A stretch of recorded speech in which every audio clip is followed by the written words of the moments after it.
Shalom saudara-saudara yang dikasihi Tuhan Yesus Kristus. Selamat malam, salam sejahtera buat saudara semua dimanapun saudara berada. Damai dan sukacita oleh Roh Kudus melimpah senantiasa dalam hati dan kehidupan saudara semua. Sebelum kita mendengarkan renungan firman Tuhan, mari sama-sama kita berdoa.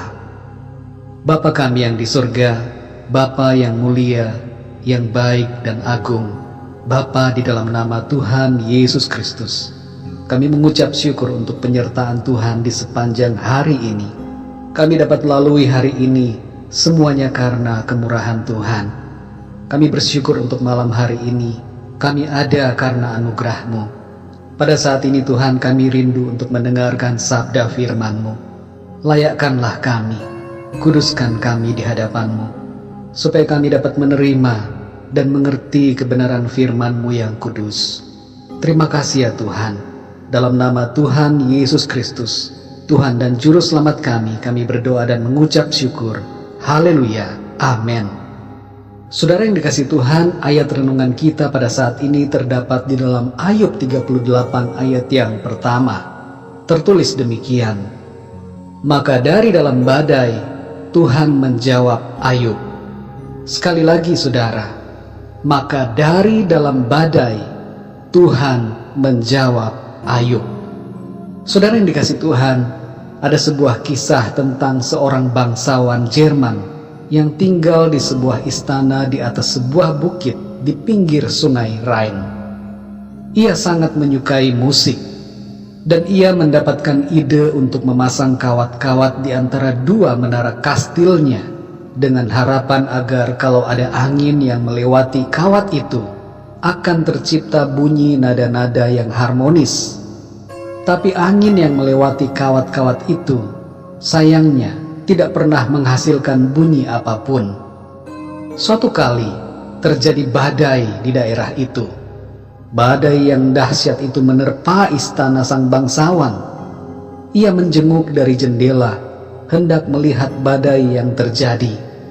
Lalu sekonyong-konyong ia mendengarkan bunyi nada-nada alunan musik yang merdu. Kawat-kawat yang ia pasang menghasilkan suara musik yang indah di tengah badai.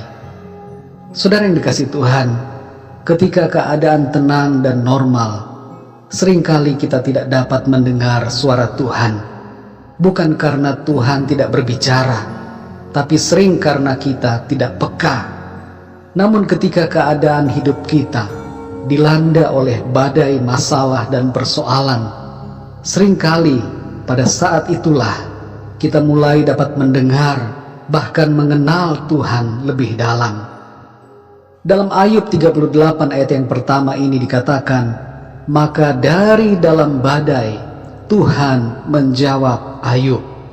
Kita perhatikan di sini saudara, bahwa Tuhan berbicara kepada Ayub dari dalam badai. Hal ini berbeda dengan Nabi Elia. Ketika itu Tuhan berbicara kepada Elia saat angin begitu tenang. Tuhan bisa berbicara kepada kita dalam banyak cara.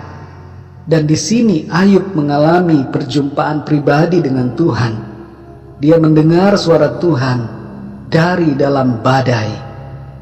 Ketika Tuhan selesai berbicara, Ayub meresponinya dengan mengatakan sebagaimana yang tertulis dalam Ayub 42 ayat yang kelima. Hanya dari kata orang saja aku mendengar tentang engkau, tetapi sekarang mataku sendiri memandang engkau. Saudara yang dikasihi Tuhan, di dalam badai Ayub menjadi lebih mengenal Tuhan dan mengalami Tuhan secara pribadi. Ketika badai hidup melanda, percayalah saudara bahwa ada keindahan di dalamnya. Ada alunan musik merdu yang tercipta dalam kehidupan kita. Dan yang terutama, ada Tuhan yang berbicara kepada kita untuk membuat kita mengalami Tuhan secara pribadi. Kita akan semakin mengenal Tuhan, bukan hanya dari kata orang, tapi dari Tuhan sendiri yang berbicara kepada kita. Kita akan mengalami perubahan rohani yang membuat kita naik lebih tinggi, sehingga kita dapat memandang kehidupan ini dalam hikmat Tuhan. Badai yang Ayub alami, saudara, ternyata menenangkan hatinya. Disinilah kita mengerti bahwa dalam badai hidup, badai persoalan dan masalah, kesulitan atau penderitaan, hati kita dapat menjadi tenang karena ada Tuhan dan karena kita mengalami Tuhan secara pribadi. Itu sebabnya, saudara, tidak mengherankan bahwa Rasul Paulus dapat tetap tenang dalam berbagai masalah, himpitan, kesukaran, kekurangan, dan penganiayaan yang terjadi dalam hidupnya. Karena dalam semuanya itu, ia mengalami Kristus, ia mengalami Tuhan. Dan ia berkata dalam Roma 8 ayat 35-39, bahwa tidak ada yang dapat memisahkan kita dari kasih Kristus. Saudara yang dikasihi Tuhan, badai persoalan apapun tidak akan dapat memisahkan kita dari kasih Kristus. Tuhan ada bersama-sama dengan kita di tengah badai kehidupan. Dia memberikan kita kekuatan dan perlindungan yang kita perlukan. Tuhan membukakan pikiran kita sehingga kita dapat lebih mengerti dan mengenal Tuhan lebih daripada sebelum-sebelumnya. Setiap kesedihan dan tetes air mata kita, setiap luka hati dan rasa kesendirian kita di tengah masalah, setiap malam yang terasa begitu panjang, waktu yang terasa begitu lama, dalam keadaan yang Tuhan izinkan kita alami, semuanya itu, saudara, mempunyai maksud yang indah untuk kebaikan kita, agar kita semakin menjadi sempurna seperti Tuhan, agar kita semakin dekat dan semakin mengenal Tuhan lebih lagi.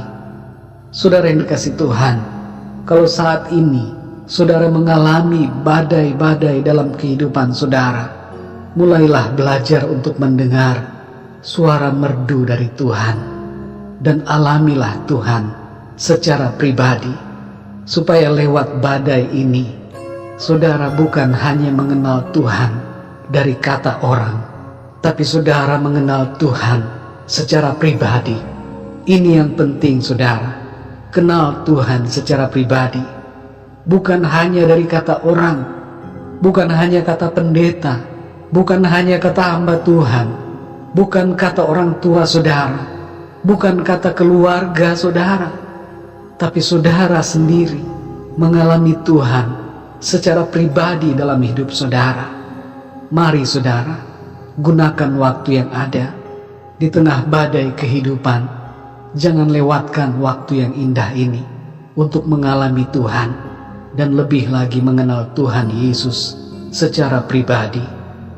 Biarlah badai kehidupan ini mengubahkan kita menjadi pribadi-pribadi yang lebih berkenan kepada Tuhan. Mari kita berdoa, saudara.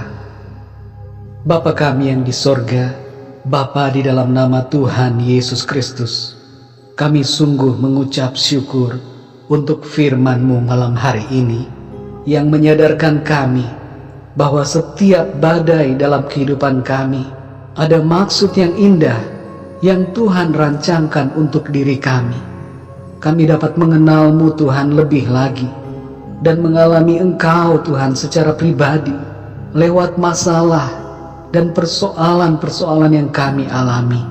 Bahkan kami mengerti sekarang ya Tuhan, bahwa Engkau ada di dalam setiap keadaan untuk menolong dan menopang hidup kami, serta menjadikan kami sebagai pribadi-pribadi yang lebih lagi berkenan kepadamu. Bentuklah kami Tuhan di setiap saat agar menjadi semakin sempurna seperti-Mu. Kami bersyukur Tuhan, karena tidak ada satupun yang dapat memisahkan kami dari kasih-Mu. Terima kasih Tuhan, karena Engkau selalu memegang kami dan membawa kami dekat dalam hadirat-Mu. Ampunilah kami Tuhan atas segala dosa dan kesalahan kami pada hari ini, yang kami lakukan sadar atau tidak sadar melawan kehendak-Mu. Kami juga mengampuni saat ini orang-orang yang bersalah kepada kami. Berkatilah mereka ya Tuhan. Malam ini Tuhan, kembali kami akan beristirahat. Berkatilah dan lindungilah kami pada malam ini. Berikanlah kami tidur yang nyenyak, dan bangunkanlah kami kembali dengan tubuh yang sehat diberkati Tuhan, untuk kami gunakan memuliakan nama Tuhan. Kami serahkan segala pergumulan dan persoalan hidup kami ke dalam tangan-Mu. Kami percaya Engkau Tuhan menolong dan memberikan mujizat-Mu yang ajaib bagi kami. Terima kasih Tuhan. Dalam nama Tuhan Yesus Kristus, Tuhan dan Juru Selamat kami berdoa dan mengucap syukur. Haleluya. Amin. Puji Tuhan, saudara yang dikasihi Tuhan, saya percaya firman Tuhan menjadi berkat dan kekuatan buat saudara semua, dan Roh Kudus akan menolong saudara untuk lebih lagi memahami kebenaran firman Tuhan. Tuhan Yesus memberkati saudara semua. Selamat malam dan sampai jumpa dalam renungan yang berikutnya. Haleluya.